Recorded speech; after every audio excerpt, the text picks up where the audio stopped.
Namah Shivaya. Welcome everyone. Good to see you. Thank you for joining me today in this webinar on Live Your Life with Purpose.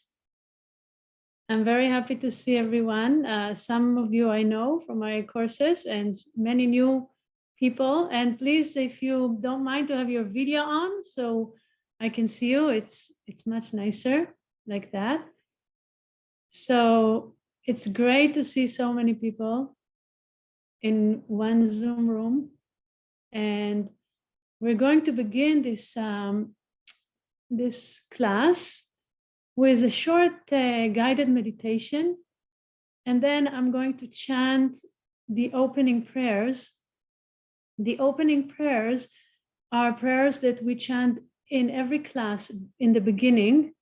And the purpose is to bring auspiciousness and blessing to our time together, and also to remove any obstacles from our path. And also that there is harmony between us. So these are ancient Sanskrit prayers. And for those of you who are not familiar, I'm sure many of you are not familiar, I have them on slides so you can follow along if you wish, and also see the translation. Each verse invoke a different aspect. For example, the aspect that removes the obstacle, the aspect that brings spiritual knowledge, the teacher, etc. And otherwise, if you prefer to just close your eyes and listen to the prayer, this is also fine. And so let me share my screen for you.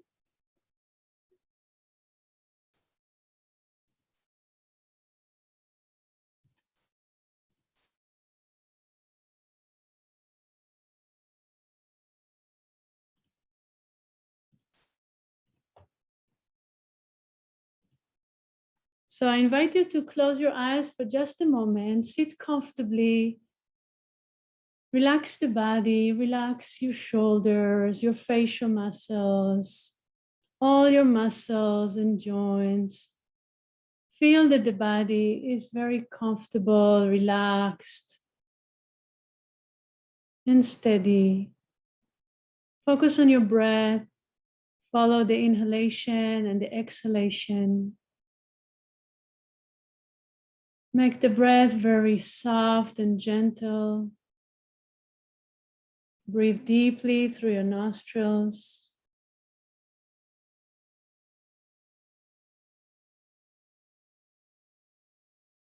If you have a mantra, you can focus on the mantra. And we're going to chant together 3 times the mantra Om. And then we will chant the Dhyana slokas, the meditation verses. So take a deep breath. Om, Om, Om. Gajananam bhutaganadi savitaham kapita jambu falasara bhakshitam umasutam shoka vinashakaranaham namami vigneshvara pada pankajam shadananam kumkumaraktavarnaham mahamatim divya mayura vahanam rudrasya sunham sura sainyanathaham Guham sadaham sharanam prapadye ya kundendu tushara haradavalaha ya shubhra vastravrita ya vina varadanda mandita karaha ya shveta padmasana ya brahmachyuta shankara prabhritivihir devai sada pujita Samampatu Saraswati Bhagavati Nishyesha Jatyapaha Om Namah Shivaya Gurave Sachid Ananda Murteye Nishprapanchaya Shantaya Shri Shivanandaya Te Namaha Shri Vishnu Devanandaya Te Namaha. Om Sarva Mangala Mangalye Shive Savata Sadike Sharanye Trayambake Gauri Narayani Namostute Narayani Namostute. Om Shanti Shanti Shanti. Om peace, peace, peace. Om Sahana Vavatu Sahana Bonaktu Saviryam Karavavahai Tejasvina Vadhitamastu Ma Vidvishavahai. Om Shanti Shanti Shanti. Om peace, peace, peace. Om Bolo Sadguru Sivananda Maharaja Ki Jai. Om Bolo Swami Vishnu Devananda Maharaja Ki Jai. Om Namah Shivaya. Welcome. I'm so happy to see you. What a nice surprise. I see some familiar faces. Dr. Elaine Valdo, one of our guest speakers, is here. And so many of you. Thank you so much for joining me today. My name is Rukmini Chaitanya, and we are broadcasting this class to you from Paradise Island in the Bahamas. We are located in a very, very beautiful place, and we have an ashram here for more than 50 years. And it's called the Sivananda Ashram Yoga Retreat, founded by Swami Vishnu Devananda, one of the greatest saints of India of modern time. And our organization is called Sivananda because his teacher, the teacher of our founder, is Swami Sivananda, who was a great saint in the 20th century in India. So we're here since the pandemic. We've been closed, and we're just a small group of full-time spiritual practitioners and teachers, some swamis, renunciates, and some other brahmacharis like myself who are in this path of renunciation. And since we're closed, we are teaching online. And so I'm offering this class to you today. Actually, every Tuesday night, I teach a course on the Bhagavad Gita, one of the most beautiful scriptures of yoga and Vedanta philosophy. And I have a wonderful group of students. We meet every night. And I told them that before I start the next course, next Tuesday, I want to offer this free class. So just to offer these teachings to all of you. And I know you're coming from all over the world. It's just amazing, this shift that our universe is going through, that allow us to connect like that with people from literally every corner of this planet. And so we call our Tuesday night the Bhagavad Gita Club, and we always want to invite new members to join us. So this is one reason that I'm offering to you this class tonight. But the main reason is actually a more profound one. And we are locked down here. We're about to reopen. That's the good news. But for almost 2 years, we're like that. And we're a little bit disconnected from what's happening in the world. We're in this little island. And I recently had conversations with our students and devotees and friends who are living in different parts of the world. And they describe certain kinds of things that they're going through because of the global events. And the main, of course, it has to do with the lockdowns, the isolation, the anxiety from the pandemic. For some people, it's losing loved ones, it's grief, and all kinds of emotions that are involved. And uncertainty, great uncertainty. And many people that I spoke with said, what we are really looking for right now is meaning. What is the meaning of all of this? What is the purpose? What is my purpose? how can we use this as an opportunity to evolve spiritually, to find our goal in life? And so I think this is one plus of everything that is happening, that people are searching for meaning. And so I felt the best thing that we can offer from our teaching, from our lineage, is the clarity that is there about the purpose of life.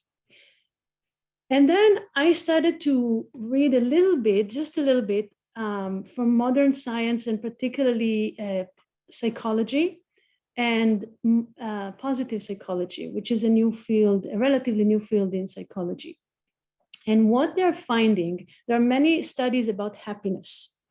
And what they're finding is the level of happiness that one feels is not so much correlated to wealth, possession, career, name, fame, pleasures. None of this necessarily correspond with higher levels of happiness. But what they're finding is that happiness is correlated with a greater sense of meaning and purpose. When people are having clarity about why am I here? What am I supposed to do? What is my goal in life? And feeling part of a greater mission, part of something that is bigger than us, then there is more happiness. And that happiness is regardless of circumstances that can be difficult, can be challenging, even painful. But as long as we have clarity about our goal, then we can overcome these challenges, because they all fall into place. Okay, we have this challenge, but I can grow from it. I can learn from it. I can evolve. So I looked a little bit into this positive psychology, but I wasn't sure if they had really the clarity about the purpose of life. And so here we've been studying and practicing and teaching the ancient teachings of Vedanta and yoga philosophy for many, many years. And this is what we do. My teacher, his name is Swami Swarupananda. He's a senior disciple of Swami Vishnu Devananda. And he said to us, there are only three things you should do: study, practice, and teach. Study, practice, and teach. Of course, we also work very hard just to keep this place going, but this is part of our practice. It's a practice called karma yoga, selfless service. So study, practice, and teach. And what we study is ancient scriptures. And what we practice, all aspects of yoga practice. For many people, yoga is physical exercise, lifting the legs and standing on the head, which definitely is there. It's called hatha yoga, or the path of yogic postures and yogic breathing exercises. But this is just one small aspect of yoga practice. Yoga is much bigger than that. It has to do with devotional practices, with meditation, and with study of scriptures. So currently, I'm teaching two courses. One is on the Bhagavad Gita, which is a scripture course, and a new chapter will begin next week. So this practice of studying scriptures is called swadhyaya, self-study. Why? Because we study about ourselves. That's the topic. You are the topic of the scriptures. Your true nature is the main subject matter of the Bhagavad Gita.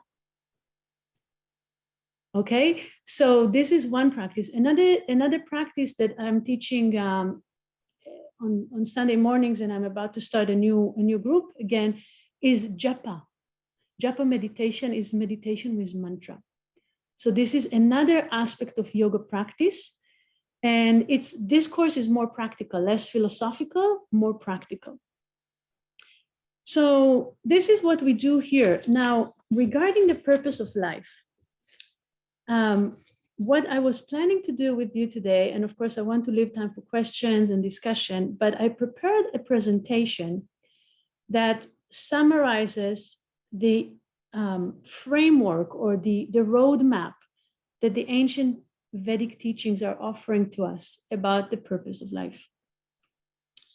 I also prepared for you a handout that I have Shambhavi here who is assisting, and she can put a link to the document in the chat box. And you don't necessarily need to look at it right now. It's available for you. You can download it, and it's a 9-page document that summarizes what I'm going to teach today. So you don't need to worry so much about taking notes. Of course, if you want, you're welcome. And you will be receiving the recording of the webinar as well by email, probably tomorrow. But this handout is a 9-page document that summarizes the presentation that I prepared today. And I also have it in the form of slides. And I would like to start by sharing my screen and showing you the slides, and we can take it from there. So I'm going to start with this presentation. So this is our webinar, Live Your Life with Purpose, Finding Spiritual Meaning During Challenging Times. And you can see here our beautiful beach in the Bahamas. Twice a week, we take the students and the guests for a silent walk, silent meditation. And we have some chanting and lecture on the beach. So this picture was taken in one of these morning walks. And we're just watching the sunrise and chanting and meditating. And I want to start by introducing to you some concept in Sanskrit that maybe before I do that, I'll say something. The reason that I prepared these slides is that I will have to use some Sanskrit today. And I don't want you to be too worried about that. But the point is that some of the Sanskrit terminology is not so easily translatable to English. So I just want you to see the Sanskrit. Don't worry, don't be overwhelmed. But the idea is, recently they published a book that is called Words in Sanskrit That Cannot Be Translated to English.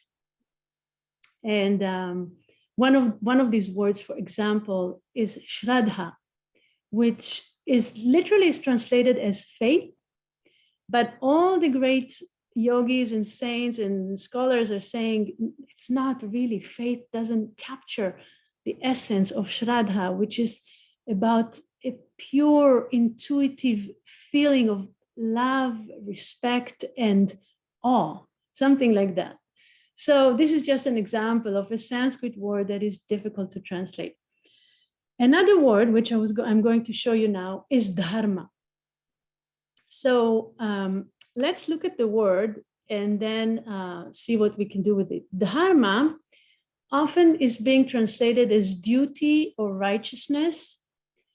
And literally, it means that which sustains the well-being of someone or something.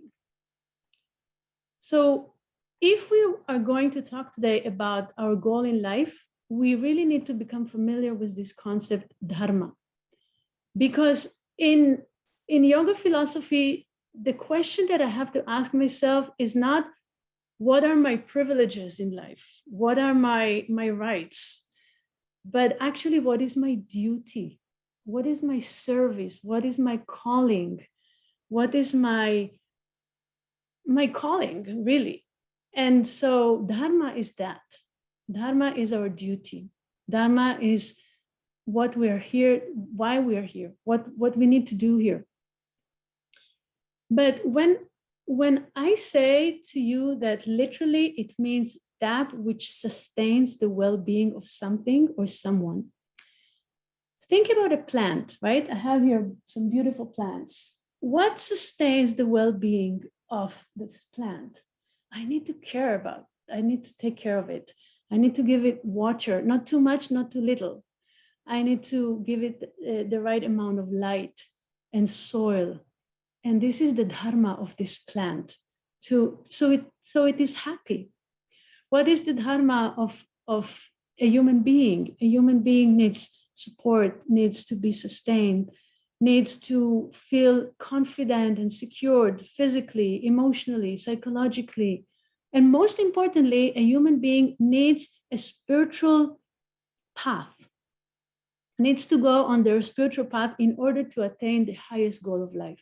So dharma is everything that leads to spiritual evolution is dharma. Okay? And there is the opposite of dharma is adharma. The letter A, when it's used in Sanskrit, it's to negate. No dharma. Adharma is everything that goes against our spiritual evolution. That's unrighteousness. So if I want all of you to practice, I want you to have access to spiritual teachings. That would be my dharma to you, to support you with your spiritual path and evolution. But if someone's trying to prevent you from having access to spiritual teaching, that's adharma or unrighteousness. So dharma is a general word. We all have dharma that we need to follow. We need to, what I'm saying is just not from my mind, it's from the scriptures, from the ancient scriptures. One needs to be respectful to parents, to elders, to seniors, to teachers. One needs to behave ethically and not injure others, not hurt others' feeling, not to steal, not to lie. All this falls into dharma, righteousness. But then there is another word which I wanted you to see, the Sanskrit, and that is swadharma. So we add 3 letters, SWA, swadharma. So swa literally means self, and swadharma is self-duty. And it relates to one's own duty in this particular lifetime, according with one's caste, in Sanskrit, Varna, and stage of life, ashrama. So here we have another 2 words in Sanskrit. Again, don't worry about remembering them. But Varna is translated as caste, and I will explain it in a moment. Ashrama is order of life or stage of life. Now, the word caste has negative connotations, right? Because there's a lot of criticism about the caste system in India that is corrupt, that is unrighteous, that is discriminatory. So Swami Sivananda explained, yes, unfortunately, the caste system got corrupted over the years, but originally it was given by the Creator to humanity as a beautiful way for society to be governed in a harmonic way. So take, for example, our little ashram here. There are some people who are working in the garden, making sure that it looks beautiful. Some people are working in the kitchen, preparing amazing food. Some people are working in the office, making sure we are financially okay. Other people are teaching us the scriptures, making sure we're spiritually elevated. Some people are chanting songs, kirtan, chanting different devotional singing to us, so we are emotionally elevated. So everyone has their duty. And if each one is devoted to their duty, then we have a very nicely functioning ashram. Now take this analogy to the whole world, to the whole of humanity. According to the Vedic teachings, we are born into this world, not one time, many times. We have many lives. This is just one lifetime among many others. And each time we're born with a duty. So some are born to be spiritual leaders, and their responsibility is to take care of our spiritual well-being. Others are born as leaders, rulers, even warriors. They have to protect the society from unrighteousness. They have to rule, to lead. These are our kings, our leaders, like that. Others are born more with a tendency towards trade or business or agriculture or anything that sustains the society materially. And others are more in areas that are serving everyone: cooking, cleaning, taking care, nursing. So what I just described is the caste system originally, that each person is born with a duty, and if they stick to their duty, then we have a harmonious society. But not just that, more importantly, each individual who stick to his or her duty evolves spiritually by being committed and devoted, dedicated to their own duty. So this is swadharma, self-duty. Now, I know you're all wondering, so how will I know my duty? So I will show you in a moment. The Varna ashrama system of ancient India is a system that it consists of 4 castes, 4 types of duties, and 4 stages of life. So how would you know your duty? Depending on your stage of life, whether you are, you will see in a moment, between childhood to age 25, but don't take it literally. This is how it used to be. Then from 25 to 50, from 50 to 75, and from 75 to 100. In each of these stages of life, there are different duties, different callings, different missions, if you will. And then, so that's easy to know, because all you need to know is more or less your age. But the caste, obviously, nowadays in our modern society, even in India, we are not really born into a caste. So how would you know if you're a spiritual teacher by nature, or a leader, or a business person, or one who renders service? How would you know your caste in that sense?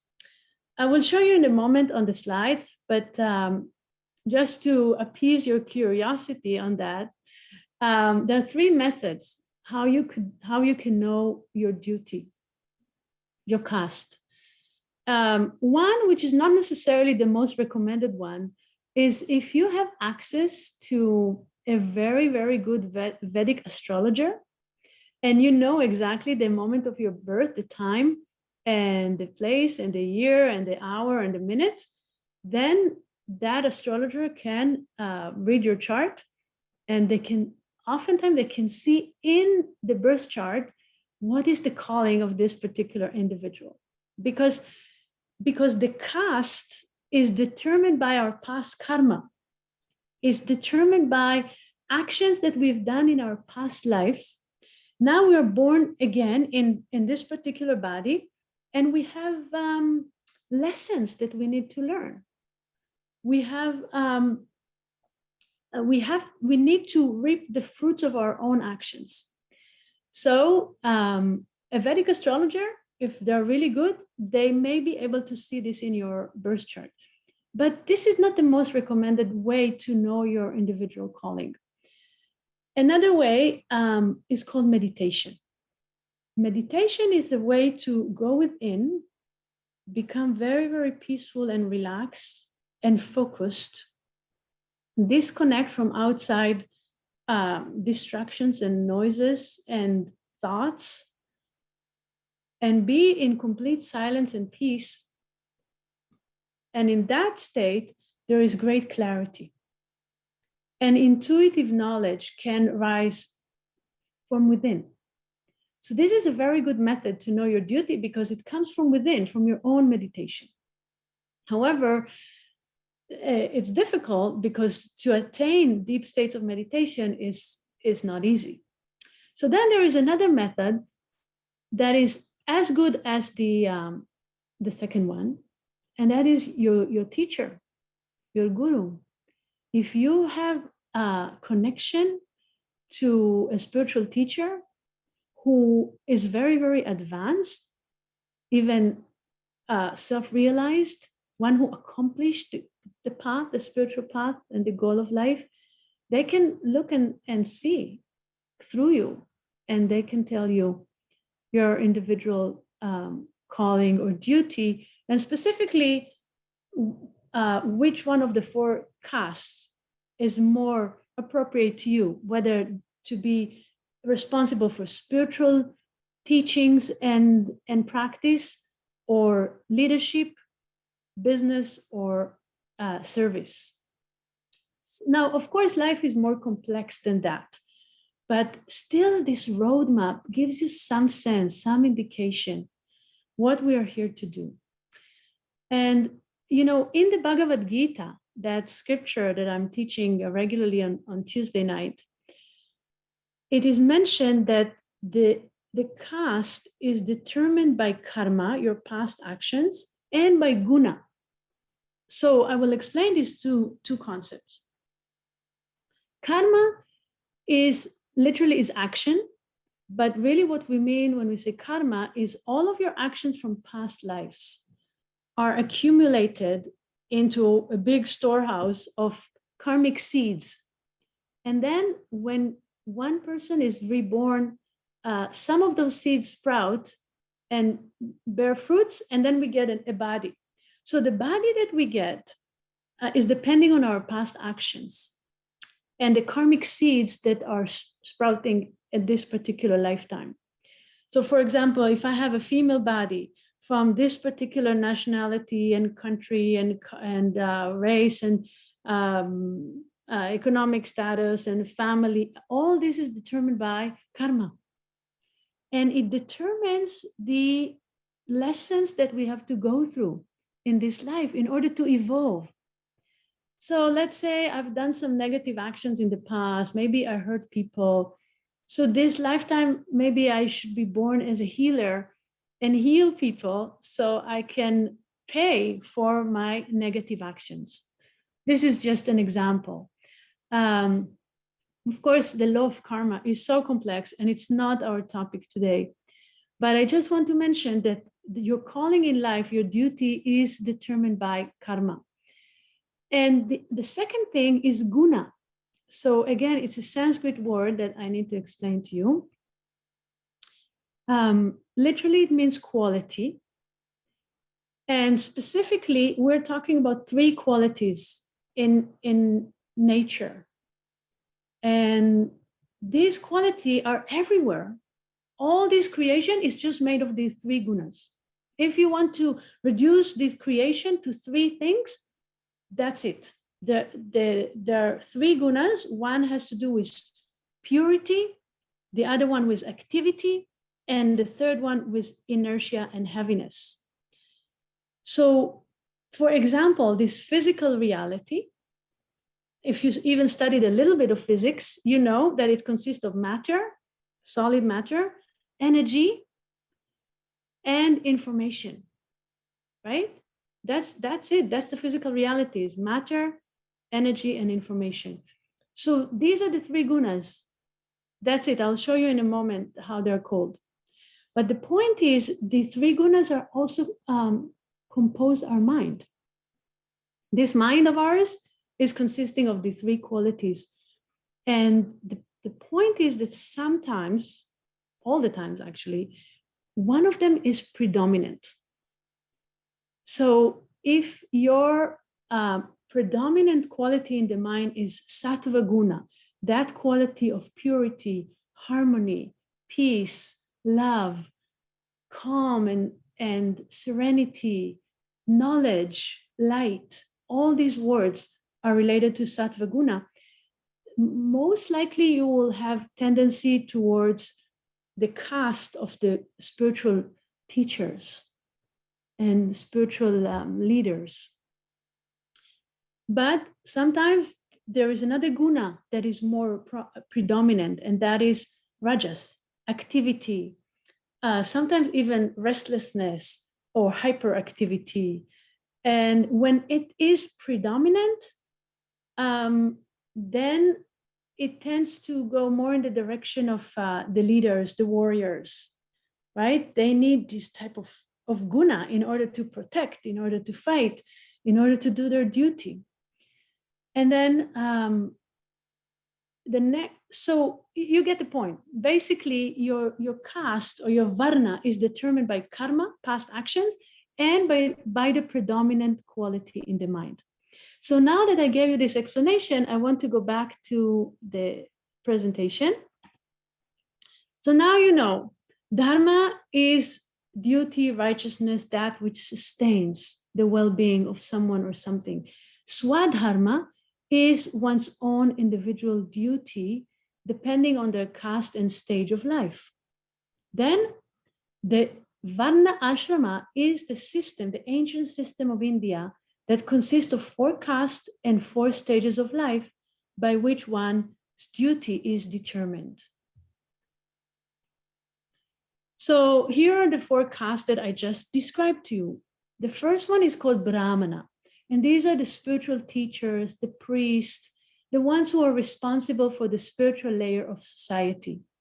So there is an analogy as that the creator, Lord Brahma, has a mouth, arms, thighs, and feet. So he has a body, basically. And all the Brahmanas, the spiritual teachers, are like the mouth of the creator. Then the next are the kshatriyas. They are warriors, kings, rulers, leaders. They are responsible for protecting society, and they are considered to be the arms of the creator. Next caste are the Vaishyas, and they are merchants, those who deal with agriculture. And Swami Sivananda says, in our modern society, these are the business people. And they are considered to be the thighs of the creator, because thighs, I think you get the point. They are like holding us steady in a way. And then the Sudras are those who render service to others, and they are considered to be the feet that society stands on. So when the system is not corrupt, it's a beautiful system, and this is how it's described in the scriptures. Now, what I just explained from the Bhagavad Gita, we know that our caste is determined by karma and guna. Karma is the action from past lives and from this life, and the fruits, the lessons that we need to learn. And the 3 gunas, or the qualities that are existing in our mind, are sattva, which is purity, harmony, balance, and serenity; rajas, which is activity, and also desires and attachments. And when rajas is predominant, the ego is more in the center. And then tamas is manifesting in the mind in the forms of heaviness, inertia, lethargy, darkness. So it's not a very conducive quality for spiritual practice. Now, as I mentioned to you before, how you can know your individual duty in this lifetime, your Svadharma, by approaching your Vedic astrology or your own meditation, or from a realized teacher or your guru. So now, like I said, each caste have specific duties. So the Brahmanas, or the spiritual teachers, their duties are described in the scriptures. What is written there is taken directly from the scriptures. I will explain to you just one important thing. In the Hindu literature, there is a certain type of scriptures that for us are the most important ones, and they're called moksha shastra. Moksha is spiritual liberation, and shastra is scripture. So scriptures that tell us how to know my own nature, my own essence, and attain freedom, attain the highest happiness, attain the goal of life. These are called moksha shastra, and there are 3 moksha shastra. The Upanishads, that are the ending portion of the Vedas, the ancient scriptures of India. The Upanishad deal with the highest knowledge, and that is called the knowledge of the self, or Atman. Then we have the Brahma Sutra, which is a philosophical treatise that explains the Upanishads. Very beautiful text, a little bit difficult. We're not teaching it here. And then the third one is the Bhagavad Gita. which we're definitely teaching. And the Bhagavad Gita is considered to be the cream of the Upanishad, the essence of the Upanishad. So there is a beautiful analogy that describes all the Upanishads to be like a cow. And then this cow has a calf that drinks the milk, but there is a milker of the cow. That is Lord Krishna, who is the teacher in the Bhagavad Gita. And he's the milker, and Arjuna, who is the disciple, is drinking the milk. But what is the milk? That's the Bhagavad Gita. You see, it's the cream, the essence of the Upanishads. So these are beautiful, important scriptures that I highly recommend to you to study. But in addition, there are other scriptures in India that deal with dharma, with righteousness, with ethics, with duty. And they are called Dharma Shastra, scriptures of Dharma. So what I'm going to describe to you right now is taken from the Dharma Shastra, specifically a text called Manusmriti. So let's look at this text and what it says about each group. Brahmanas, or the spiritual teachers, the priests, the spiritual practitioners, their duty is to have a sense of self-restraint. So the mind has to be controlled, not wild. They need to learn to be meditators, basically, and they need to dedicate hours for meditation practice. Another duty, they must have serenity, patience, austerity. They need to be able to practice austerity. Purity is very important. They need to observe cleanliness on all levels, the body, the mind, the emotions, everything has to stay clean. So also they have to be believers in a supreme being. They need to have forgiveness, not to entertain anger or resentment. Self-sacrifice is another duty of the Brahmanas. Uprightness, truthfulness, wisdom, teaching and studying the scriptures, doing sacrifices, and guiding others in offering. Sacrifices means selfless service, if in our case. And gifts, charity, and receiving gifts are the duties of a Brahmana born of his own nature. So this is a quote from the Smriti, the scriptures. Then the leaders, the warriors, in their case, the main duty is to have courage, generosity, because they have to take care of the people. They're the people who depend on them, that they need to care for them. Vigor is required because they need to protect. Prowess, splendor, firmness, dexterity, not fleeing from battle. The nature of a ruler, protection of the people, gifts, doing sacrifices, and study of the Vedas are the duties of a Kshatriya born of his own nature.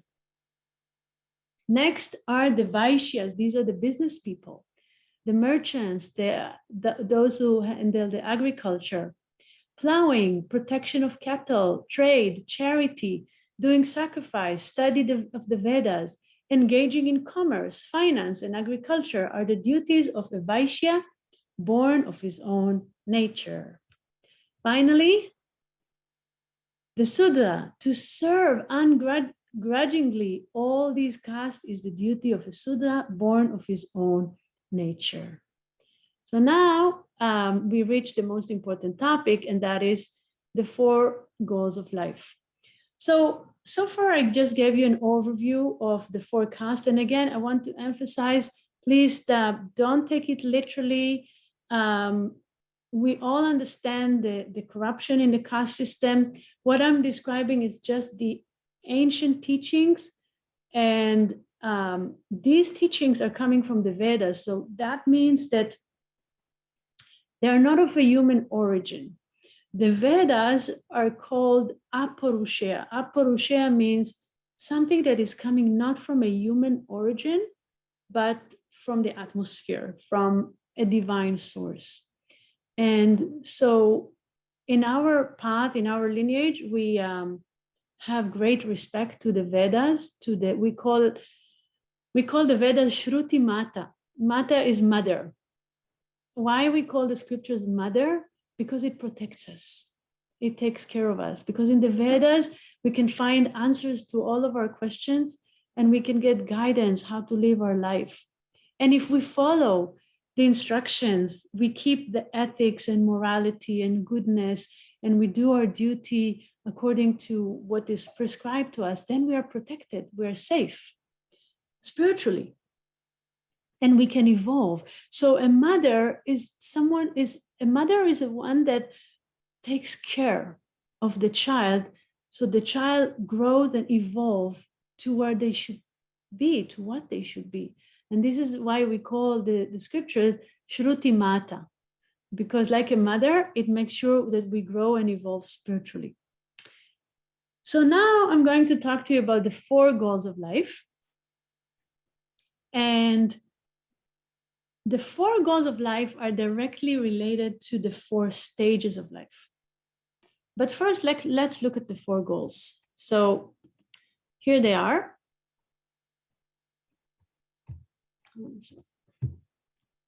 Okay, the 4 goals of life in Sanskrit, the word in Sanskrit is purushartha. Purushartha. Try to remember this one, because for me, it's the most important word that I want to emphasize in this class. Purushartha means goal of life. So there are 4 goals of life. And in Sanskrit, they are known as Artha, Kama, Dharma, and Moksha. Everybody who is from India, I think, is familiar with these 4 words: Artha, Kama, Dharma, Moksha. Artha is accumulating wealth, earning livelihood. It's really more than that. It's everything that has to do with our physical sustenance. As long as we identify with this physical body, thinking this is me, I need to sustain this body. So naturally, I have a natural urge. All of us, not just me, all of us have a natural urge to sustain this thing that we identify with, the physical body. We need food, we need shelter, we need clothes. So it's very natural and normal that people have a desire to accumulate some wealth and earn livelihood.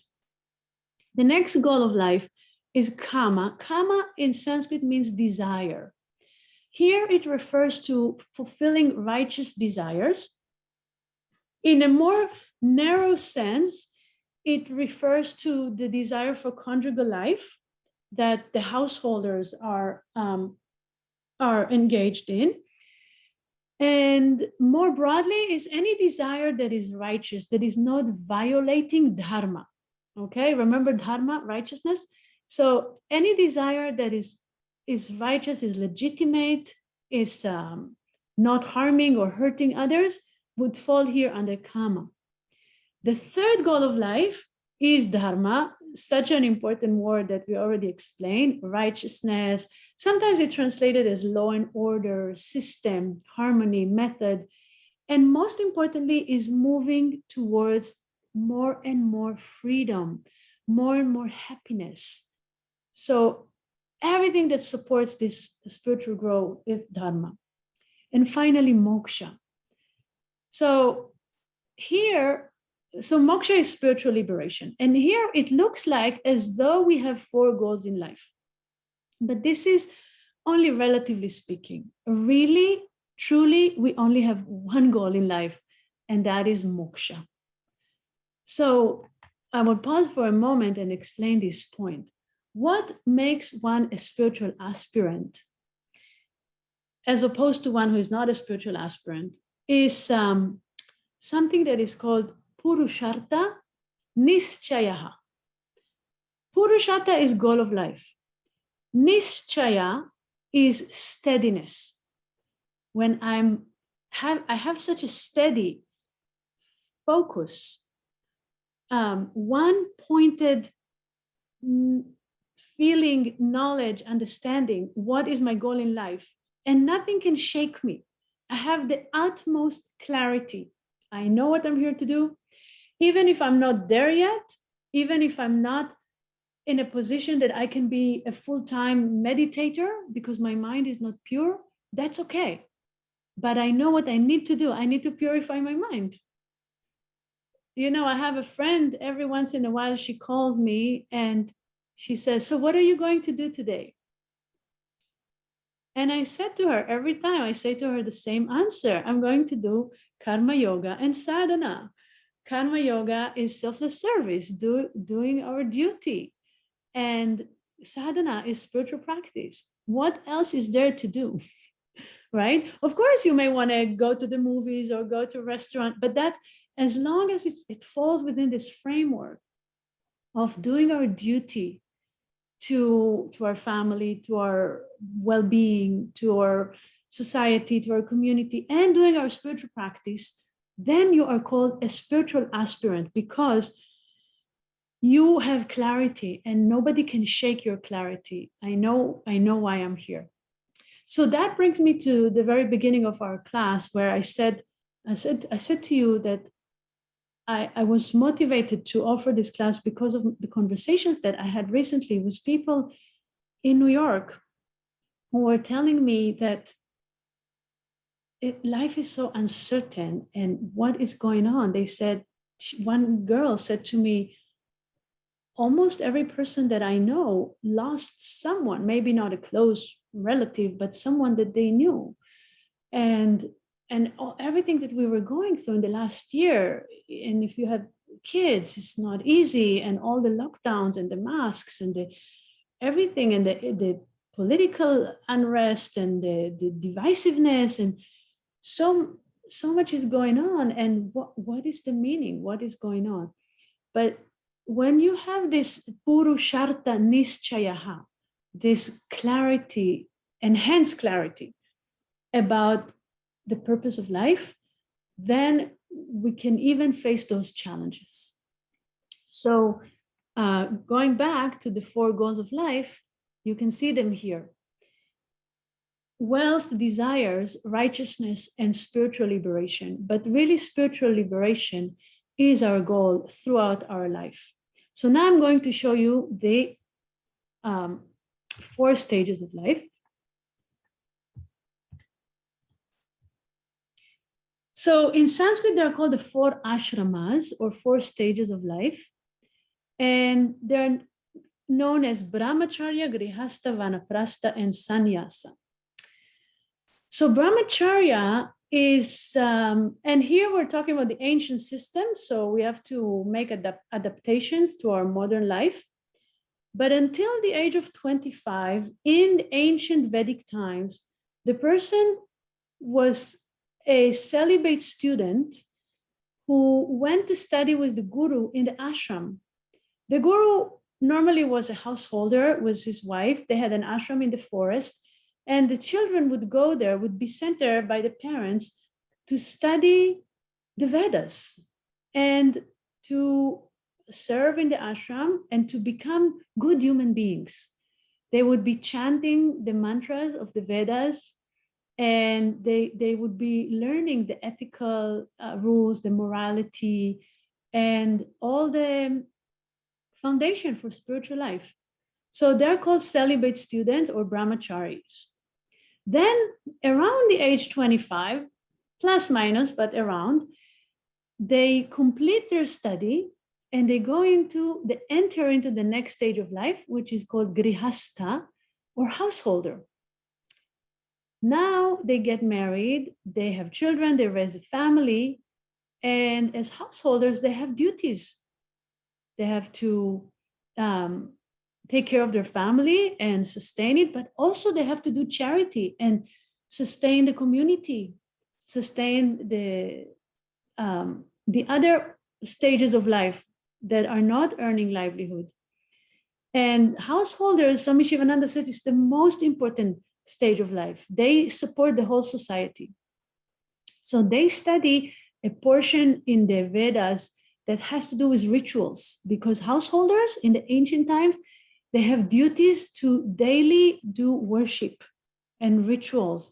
And by that, to sustain the society, not just materially, but also spiritually. The idea is in the ancient system of the Vedas, at a certain age, around 50, the assumption is the children are already grown up, they're independent. Now the husband and the wife go into the next stage of life called Vana Prastha. Vana is forest. Vanaprastha is forest dweller. And so this is a period of the recluse or hermit. It's a preparation for the final stage of life, which is sannyasa or renunciation.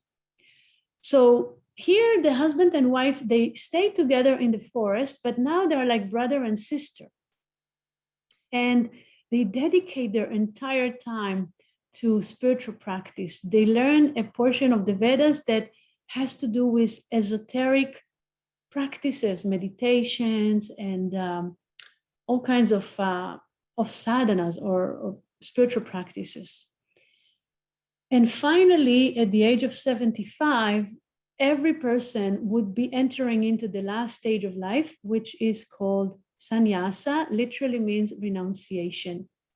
So when we say swamis or those who are wearing orange, they're called sannyasins, and they study only one thing, the Upanishad, because their goal of life is one and only to attain spiritual liberation. So you may wonder, how come some people skip phase number 2 and number 3 and go directly from celibate student to swamis or renunciates? And how come they're not entering into householder life and the forest dweller life? The explanation or the reason is that it's very likely that in the past life, they already went many times into the householder life. So now they are ready, they're mature, spiritually mature, to renounce the world completely and dedicate their time just to meditation and knowledge, to know the self. So remember the 4 goals of life, right? Wealth, desires, righteousness, and spiritual liberation. Now I'm going to show you how each one of them relates to each of the 4 stages of life. So let's see.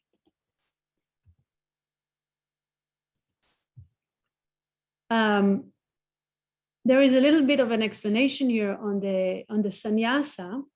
So I just want you to look at it, because the sannyasins, the renunciates, they are fully dedicated to spiritual practice. So they renounce all possessions, all distinctions of caste, all rites and ceremonies, and all attachment to any country, nation, or religion.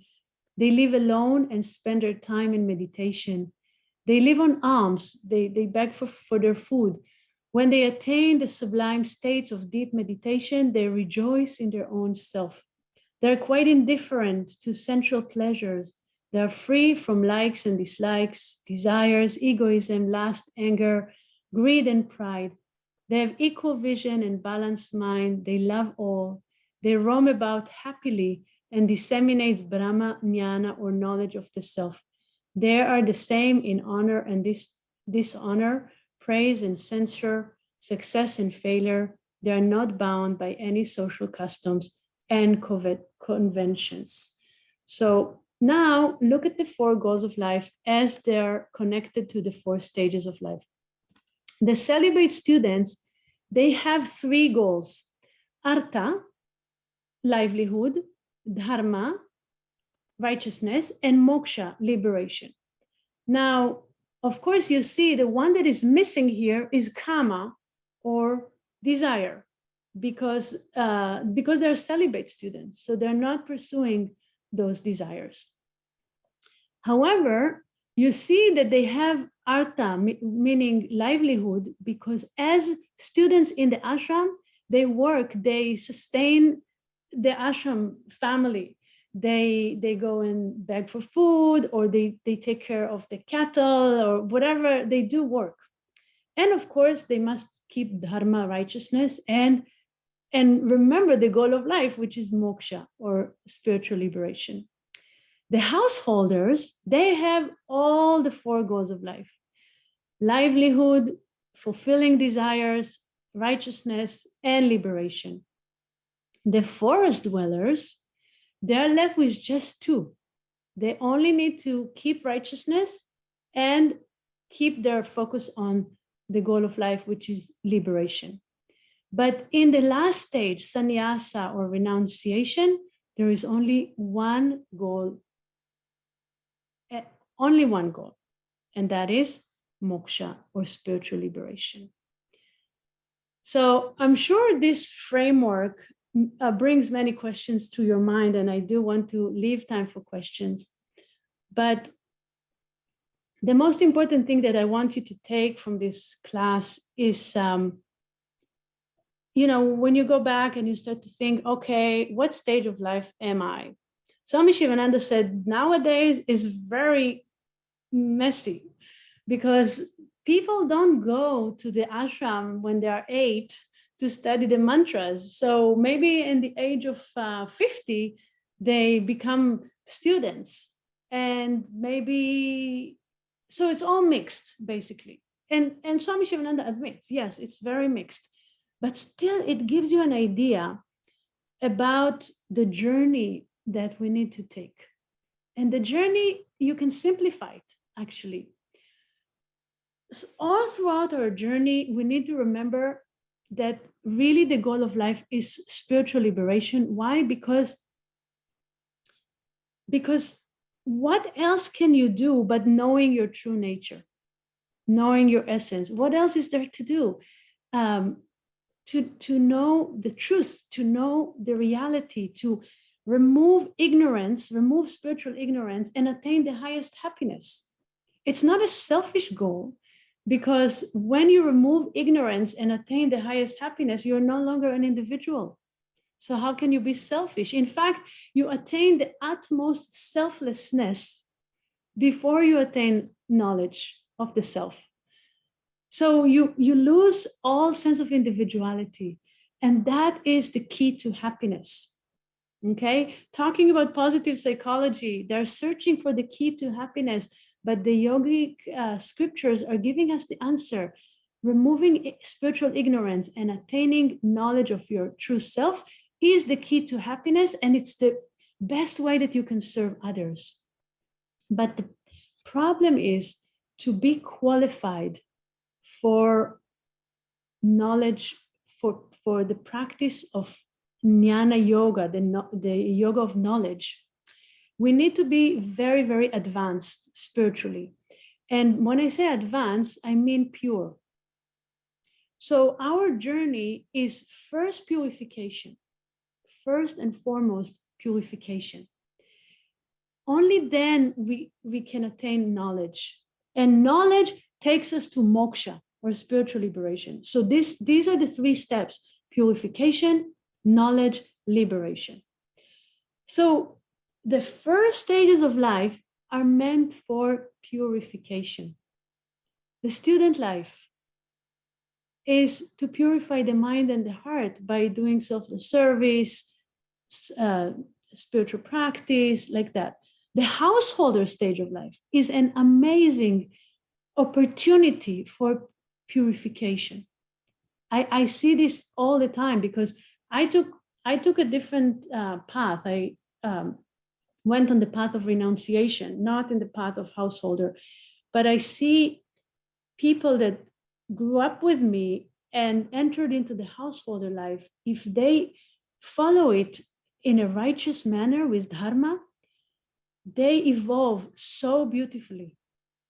I don't have to tell you, I'm sure you know, that just being in a relationship with a spouse, having children, having a family, having a job is a big practice of sacrifice, right? Of selfless service,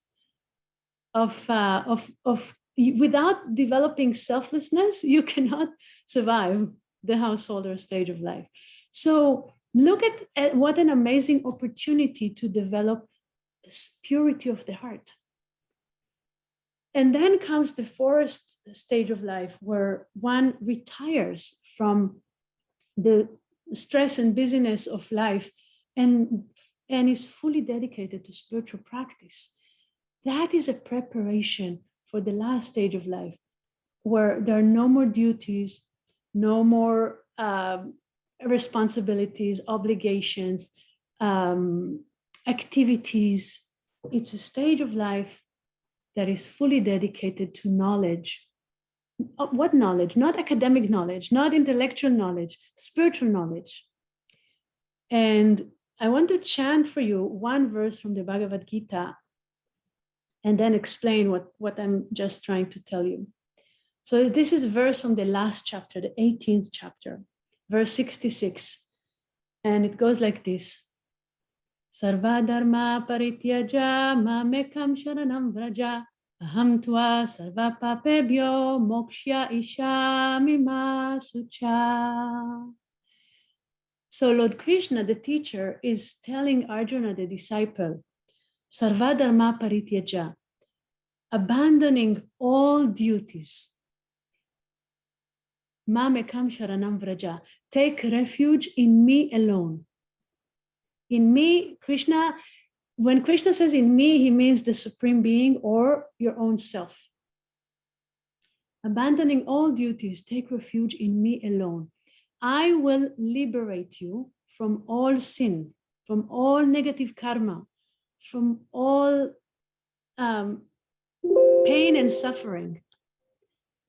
I will liberate you from all sin, grieve not. Abandoning all duties, take refuge in me alone, in the knowledge of the self, in the subtlemost reality which you are. Forget about all your duties. I will liberate you from all sins, grieve not, O Arjuna. So what is happening in this verse? First is instruction. Forget about all the duties, all your identifications with the body, with the mind, with your environment. Just take refuge in the self. Then comes the reassurance. I will liberate you from all sins. So now all of your negative karma is washed away completely. Grieve not, consolation. He consoles Arjuna. Grieve not, worry not. Do not be despair. Do not be sad.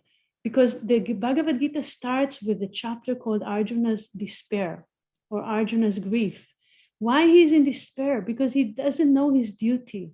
He doesn't know what he's calling, what he's supposed to do. He's having so many doubts and confusion in the mind, and he's begging to Krishna, please be my teacher and instruct me. So he surrendered to the teacher, and for 18 chapters, Krishna is teaching him, taking him step by step, first purification, then devotion, then knowledge. Then we reach the climax, which I just chanted to you, Svadharma parityaja mamekam sharanam vraja. I will liberate you from all sins, grieve not. And then Arjuna is attaining the highest goal of life, which is spiritual liberation. So what I'm trying to say, and I hope I am conveying it, is that it's a long journey that we all need to do, because we need to cross a big ocean and reach the other shore. But the ocean is called the ocean of samsara. Samsara is this life of transmigration, of birth and death, birth and death, birth and death, that is full of pain and suffering. But there are two ways how to cross this ocean. And one is you may take a very shaky raft and try to cross this stormy ocean. But then there is another way, and you can just go on a huge cruise ship like we have here in the Bahamas. And it's so solid, and it's crossing the oceans very smoothly to the other side. That cruise ship is called satsanga, or company of other spiritual practitioners and great teachers belonging to a great lineage. So here what we're doing in our online courses is inviting you to be a part of this big cruise ship, of this satsanga, of this community. So together we cross the ocean to the other side very safely. And what I wanted to share with you and to close the presentation in this is to say, okay, so we have a framework, we have a roadmap, but how can we still attain this goal of purification, knowledge, and liberation? And I want to suggest to you three things. One is community, spiritual community. Find one. Here we have one, but any spiritual community that will give you support. And in Sanskrit, it's called satsanga, meaning company of the wise, company of truth. Second point is swadhyaya. Swadhyaya means self-study or study of scriptures that deal with self, with yourself, like the Bhagavad Gita. And the third component of this method that I'm offering you is sadhana. Sadhana means spiritual practice. And spiritual practice consists of meditation, chanting, breathing exercises, yogic exercises, spiritual study. There are many, many things that falls under sadhana. So, for example, the courses that I'm about to start next week, one is on the Bhagavad Gita, which is happening every Tuesday, starting from next week. And I'm hoping some of you will join. I'm hoping many of you will join. And the second one that is starting the following Sunday is called Japa, meditation. So it's a practical course that is teaching you how to meditate so you can attain purification of the mind by meditating with mantra, with sacred sound.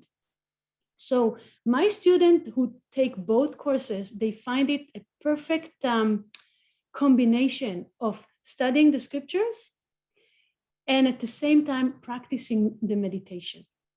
They complement each other, because if you just study, it may become too intellectual. If you just meditate without understanding, it's also not good. So the combination is very good. But even if you take just the Bhagavad Gita, we will be chanting together and we will be looking at these verses in Sanskrit. And then I will be sharing with you beautiful commentary from Swami Sivananda. And my main inspiration comes from my own teacher, that I had the great privilege to study with him the Bhagavad Gita for about 4 years when he was teaching advanced Bhagavad Gita courses. And I will never forget it because it stays with me, even though it's been 10 years since then. So I think in my presentation, I have just some additional slides. We will not go through all of them, but this is what I wanted you to take from this webinar, is the concept of Purushartha Nishchayaha, to have steadiness and clarity about your life's purpose. That makes you a spiritual aspirant. And then the 3 pillars of spiritual life, which I just explained to you: satsanga, the company of the wise, connecting to a spiritual teacher, spiritual lineage, spiritual community; swadhyaya, study of scriptures that deal with spiritual liberation; and sadhana, spiritual practice that must be regular, steady, and done over a long period of time with enthusiasm, inspiration, and joy. So this is the path of yoga and Vedanta that takes you through the process of purification of the mind, antakarana shuddhi, through karma yoga, selfless service, bhakti yoga, devotion, raja yoga, meditation.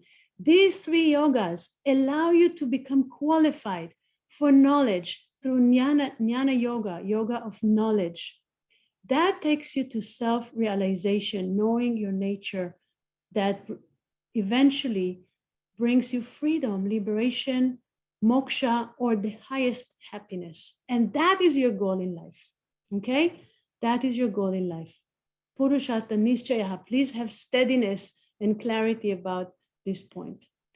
So I invite you to join me in this course that starts next week. It's called The Heart of the Bhagavad Gita, Uncover the Meaning of Life and the Secret of True Happiness.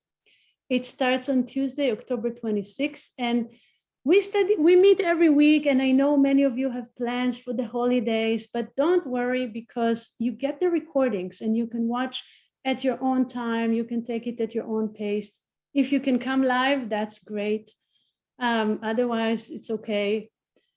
And then we wanted to offer a special gift to the participants in this webinar who came tonight.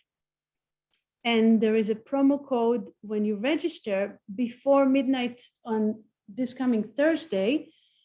You can get a nice discount on the course fees. And the course itself is very affordable. So all of our courses are affordable because we want everyone to have access to spiritual knowledge. But if still you need any help from the ashram, please contact us and let us know how we can help. Okay, we really want everyone to have access to spiritual knowledge because it's our dharma, right? So this is the course, and you can find it on our website. And I want to thank from the bottom of my heart to our lineage, Swami Sivananda and Swami Vishnu Devananda. And this is the end of the presentation. So I hope I gave you something of value that benefits you. And I hope you will join me in the course. We have some time for questions. So we can either allow people to unmute so they can ask. I see one hand. Shambhavi, are you there? Do you want to manage the Q&A? Yes.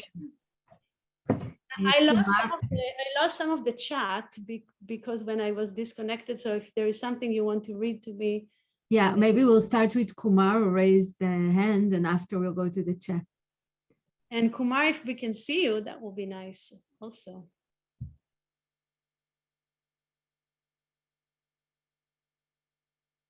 Namaste, Rukmini ji. Oh, Namah Shivaya, namaste. My question is to know life's purpose through meditation. I know you said there are a few ways we can do that, but I'm interested. I have tried several times, but my mind gets confused, I would say, and probably it gets a bit scared. So do you have a way to kind of find our life's purpose, of course, other than finding God or moksha? How to find our life's purpose? What do we really need to do? What do we get up from our bed enthusiastic about on a daily basis? How do we find that out through meditation? Can you throw some light on it, please? Yes, great question. Thank you, Kumar. What you're describing when you try to meditate and you feel confused or even scared is very normal, is very common. But meditation is the most important spiritual practice. Swami Sivananda is saying there is no way around it. Meditation is a must, and it takes time to deepen the meditation, to master it. It's a lifelong journey. But my recommendation to you is to dedicate time in the day for meditation. If you join my other course, my Japa meditation course, which we can share with you also about, I help the students to develop a regular schedule and a routine of spiritual practice. So they have to fill a spiritual diary. I mean, they don't have to, they're offered the opportunity to fill a spiritual diary and share it with me. And every day to just indicate, what time did you wake up? How many hours did you sleep? How long did you meditate? How long did you do pranayama, the breathing exercises, like that? Of course, they don't have to do at all, or they don't have to do all of it. But the point is, I help them to establish a routine. It's called abhyasa, steady practice. And with time, your meditation will improve. And there will be less fear and less confusion and less restlessness of the mind. The mind by nature is called a monkey, is a monkey mind. But meditation practice over time can calm the mind, steady the mind. And then you will start to have in your system more sattva. Sattva guna is a quality of serenity, clarity, and of course there are many other aspects to sattva, but the clarity here is the answer to your question, because through the clarity of the mind and the heart, you will have intuitive knowledge to know your life purpose, specifically and generally. So this is the key, because intuition is something, is not what people think. Intuition comes from purity. When the heart is pure, suddenly you have clarity, less fogginess. And the clarity in the heart brings an intuitive knowledge. So you will know from within. That's my recommendation. Right? I hope I answered the question. Thank you. Thank you. You're welcome. So we have a couple of questions in the chat. Dawn was asking, what is the structure of the course, and will you be covering certain chapters? Okay, great question. So this particular course that is starting next week is going to focus on chapter 9.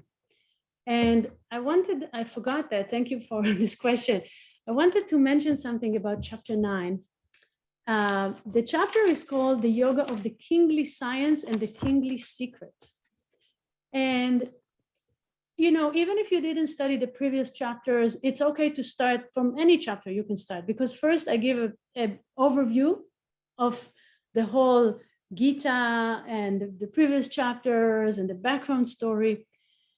And then we delve into the particular chapter. So here, this particular chapter is literally amazing because it starts with the highest knowledge, the secret, the kingly science and the kingly secret. Krishna is telling Arjuna, now you're ready for the big secret, which I'm going to tell you.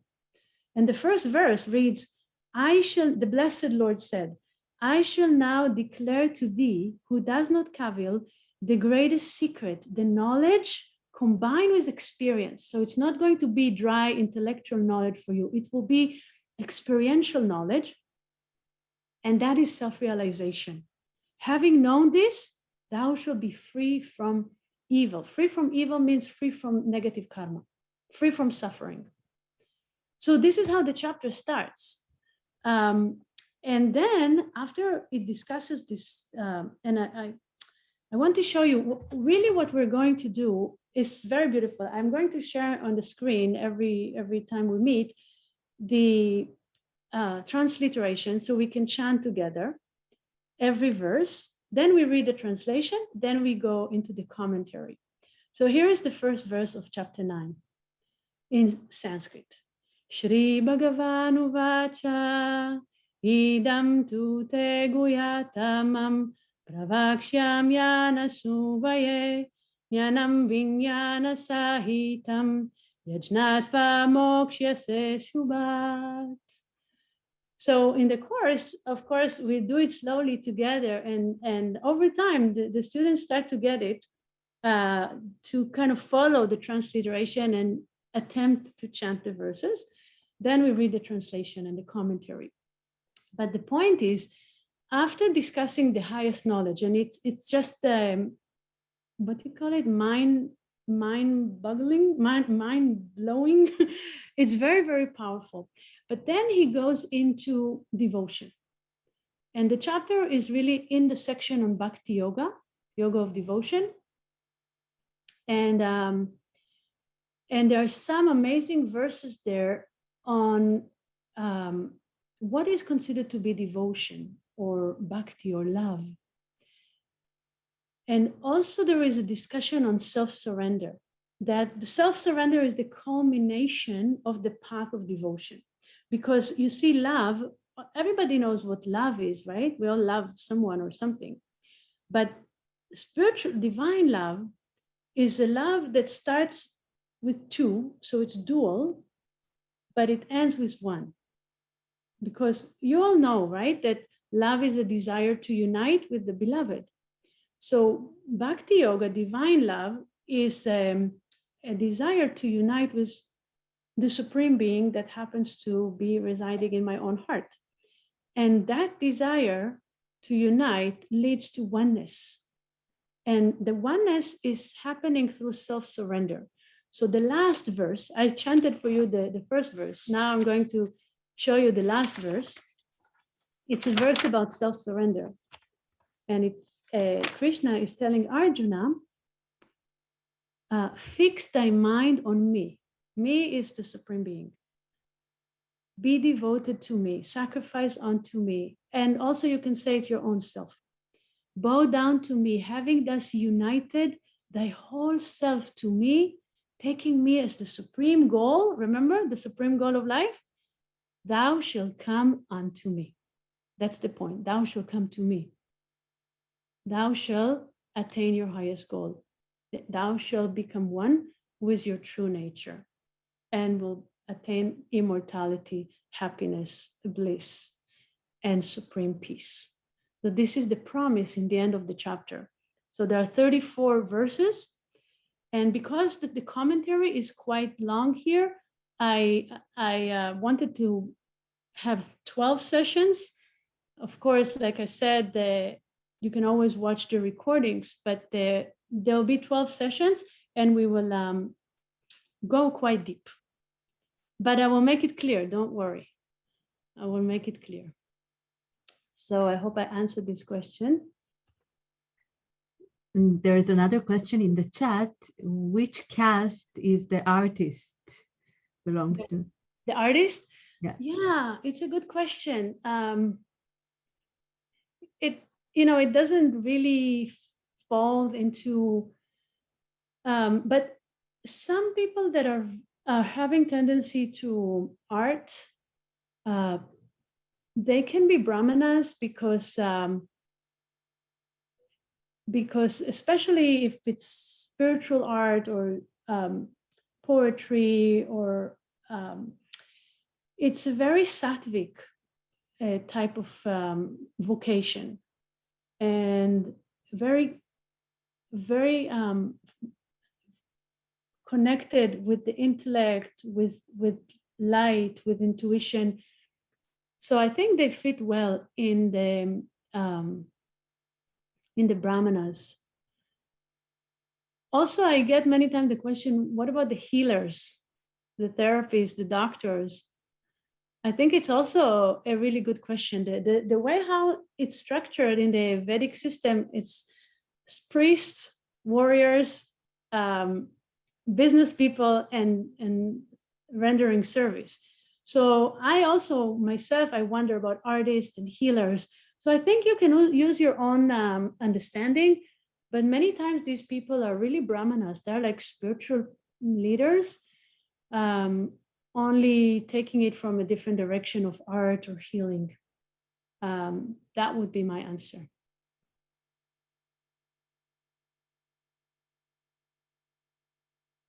we have more questions.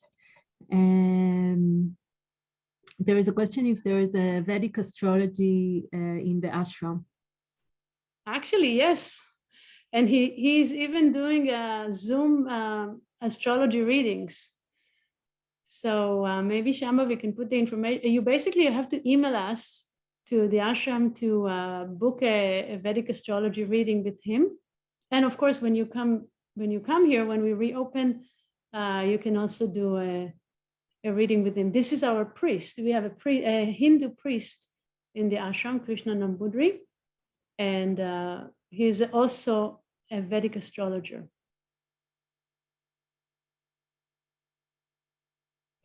There is another question. Does one need to be in one caste, or is it possible to be somewhere in between and take some parts from more than one caste? Yes, good question. Yes, it's actually quite common that maybe you have a predominant tendency to be a spiritual leader, but you also have very strong qualities of a ruler. So there is always a predominant caste and then others that are there. I think in a way we all have all of them. But the question is, which one is the most predominant and should guide you when you're choosing your direction in life? But definitely it can be more than one. I think Kumar raised his hand again, so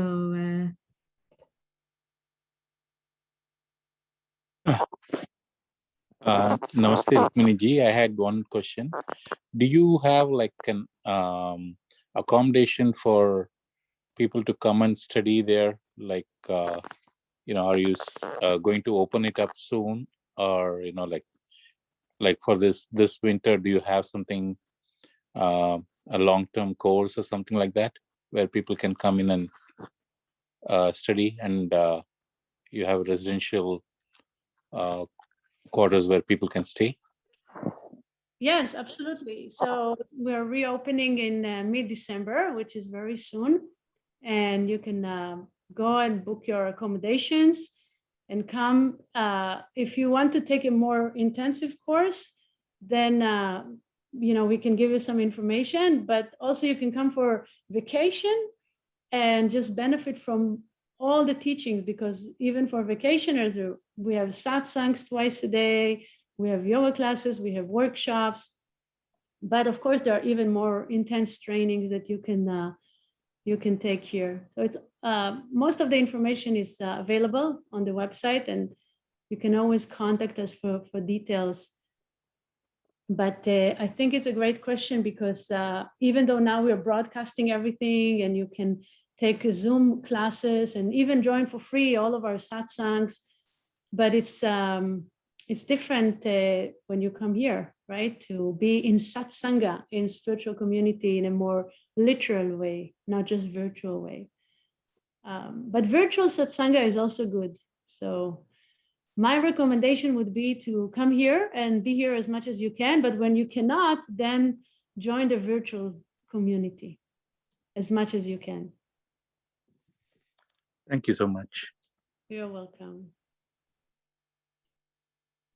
there is another question. Maybe this would be the last one also, because we are already over time. The question is, if karma determines our gender from a spiritual perspective, what about transgender people? Everything is determined by karma. So basically the fact that I'm sitting here now in this particular room, and whatever I'm experiencing in my body, in outside, all the things that I am or I'm not, is all determined by karma. So what you ask about is also determined by karma. The thing to understand about karma is that there are three types of karma. There is a sanchita karma, which is the storehouse of all of your karmic seeds from infinite number of lifetimes. They're stored in your subconscious mind, literally. Then there is prarabdha karma, which is the specific seeds that fructify in a particular lifetime, and they determine your lifespan, your life experiences, and the type of body that you get. So this is prarabdha karma. And then the third type of karma is agami karma, which is the fresh karma that you are producing every moment. So let's say, according to your prarabdha karma, you are going to experience all kinds of things in this lifetime. Some good things, some bad things, some positive experiences, some negative experience. But how are you going to respond to these experiences? That is the agami karma. So if you respond with righteousness, with kindness, then you produce positive seeds for the future. And even better, if you respond without any attachment, just with accepting it as God's grace, as Ishvara Prasad, as a gift from God, all the experiences is good and bad, then that is a whole different thing. Then you're really going to be liberated from karma. And that is our spiritual goal. Our spiritual goal is not necessarily to produce good karma and be born again with good circumstances, because ultimately we want to be free from karma, right? I will liberate you from all karma, positive and negative. Grieve not. This is what Krishna is saying. So that is the practice of karma yoga. A karma yogi is one who accepts all of their experiences, good and bad, pleasure and pain, with equanimity, with a balanced mind, and with devotion to God, meaning these are all gifts from God.